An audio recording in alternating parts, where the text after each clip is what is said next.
Porque a Dios no se le puede agradar si no es por fe. Y dijimos una vez, si nosotros queremos honrar a Dios, la mejor manera de honrar a Dios es creyéndole. Porque si no le creemos, lo deshonramos. Si le creemos y le obedecemos, entonces le estamos honrando. Entonces el poder de Dios es manifiesto para cada uno de nosotros.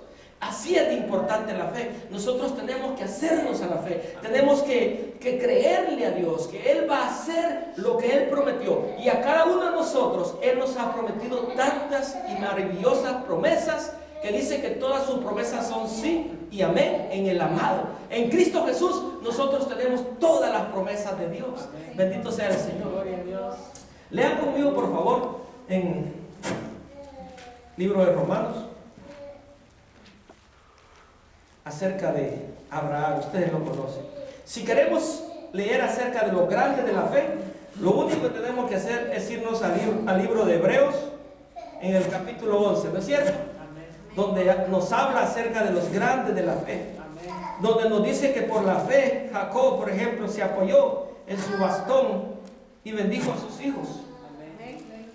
Por la fe muchos sufrieron muerte, como Isaías, que fue aserrado, partido en dos. Pero por la fe se sostuvo, ¿no es cierto? Amén. Por la fe él pudo testificar de la grandeza de Dios. Fueron librados de las fosas de los leones, como en el caso de Daniel. Fueron librados del fuego como los 3 hebreos que estaba el fuego abrasador, pero la brillantez de aquel ser que se apareció en medio de ellos era más grande que el furor de aquel horno. Imagínense la grandeza del Señor. Así que si queremos leer acerca de lo grande de la fe, simplemente tenemos que leer el libro de Hebreos capítulo 11. Bendito sea el Señor. Pero miren, obviamente el libro de Romanos nos explica que no es por obra, sino que por fe que nosotros somos justificados, como lo fue también justificado Abraham. Dice, ¿qué pues diremos? Que halló Abraham, nuestro padre según la carne, porque Abraham, capítulo 4, hermano. Porque si Abraham fue justificado por las obras, tiene de qué gloriarse, pero no para con Dios, dice. Porque ¿qué dice la Escritura? Creyó Abraham a Dios y le fue contado por justicia. Pero el que obra no se le cuenta el salario como gracia, sino como deuda. Mas el que no obra, si no cree en aquel que justifica al impío, su fe le es contada por justicia. Como también David habla de la bienaventuranza del hombre a quien Dios atribuye justicia sin obras, diciendo, bienaventurado aquellos cuyas iniquidades son perdonadas y cuyos pecados son cubiertos. Bienaventurado el varón a quien el Señor no inculpa de pecado. Bendito sea el Señor. Y quisiera que llamar su atención al versículo 19, el 18. Pongan atención y traten de aplicarlo a la lectura que tuvimos originalmente.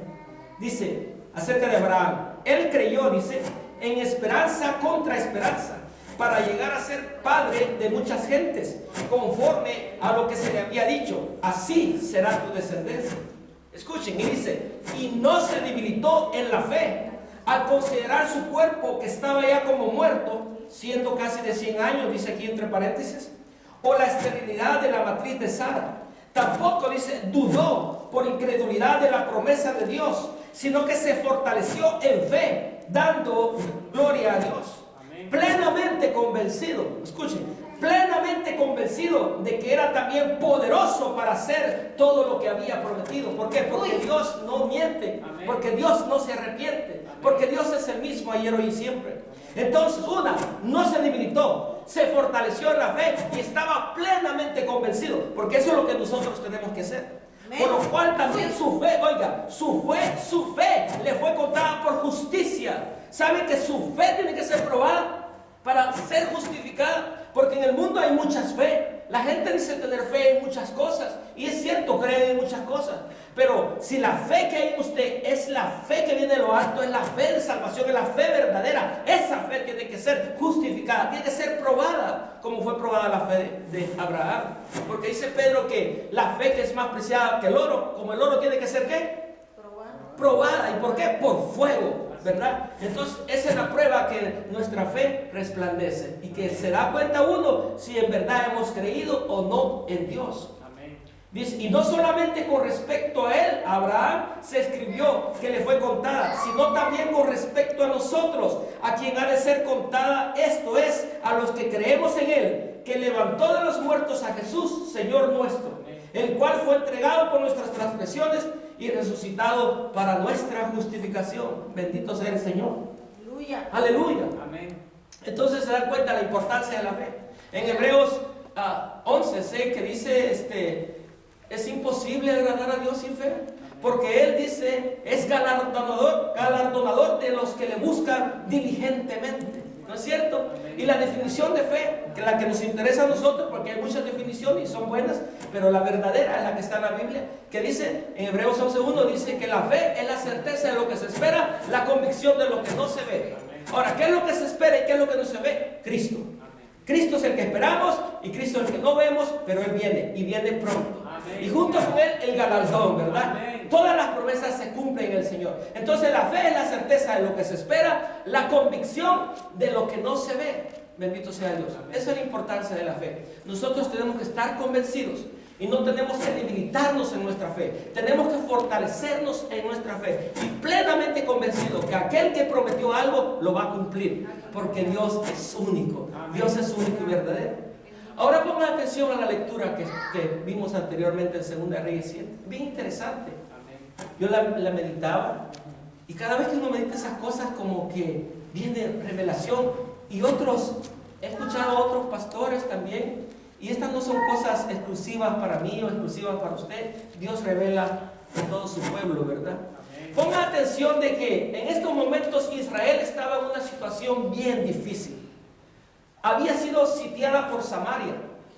Tal era la situación en la que se encontraba que empezaban a comerse los hijos unos con los otros. Qué terrible, ¿no? Uno no hay ni qué pensar, porque ahí dice de que 2 mujeres se debatían, que primero habían cocido el niño de una, se lo habían comido. Uno no puede ni ¿cómo puede uno concebir esas cosas? Pero Dios mío, bueno, el asunto es de que después que estaba con una panza llena, ya no se quería comer a su hijo, ¿no? No, ya estoy llenito, ya no. Entonces esto vino al caso del rey. Y él se rascó sus ropas. ¿Quién no lo haría, no? Es algo horrendo.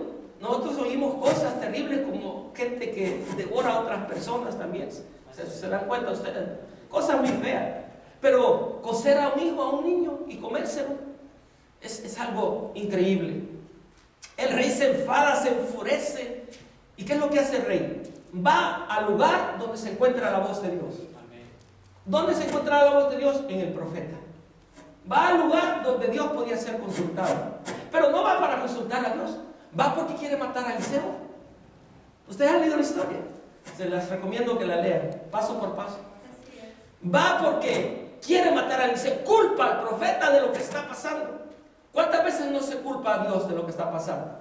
¿No es cierto? Porque no tenemos conocimiento de las cosas. Porque no tenemos reconocimiento que nosotros somos responsables de nuestras mismas acciones. Porque en veces culpamos a Dios, lo culpamos porque Él es misericordioso. En veces queremos que Él sea, que sea juicio para todos, que alguien hizo daño, que lo destruya. Pero ahí estaba leyendo de que a bendecirnos nos ha llamado Dios. Y al que Dios bendice es irrevocable. ¿Cómo lo vamos a maldecir? Sin embargo, él estaba furioso con el profeta, y yo medito y analizo porque leyendo la historia me doy cuenta que anteriormente, ustedes saben la historia, cuando Eliseo estaba con su criado y se encontraba el ejército sirio que los amenazaba, y el criado estaba muy temeroso, y Eliseo ora al Señor para que se le abran sus ojos espirituales. Necesitamos eso, ¿no? Amén. Y él pudo ver los carruajes de fuego que estaban a su alrededor. Entonces Eliseo ora y Dios hace que los sirios queden ciegos. Y cuando los sirios quedan ciegos, Él los lleva hacia Samaria. Y en un momento los sirios se encontraban en medio de Samaria, y entonces sus ojos son abiertos. Y cuando sus ojos son abiertos, se dan cuenta que estaban rodeados de sus enemigos, Israel, los enemigos de los sirios, ¿verdad? ¿Y qué es lo que dice el rey? Los mato, padre mío. Así dice, usted lo lee después. Los mato, padre mío. Y el profeta le dice, no, matarías tú a aquel que has tomado con tu espada. No los mates, antes dale de comer y mándalos a sus señores.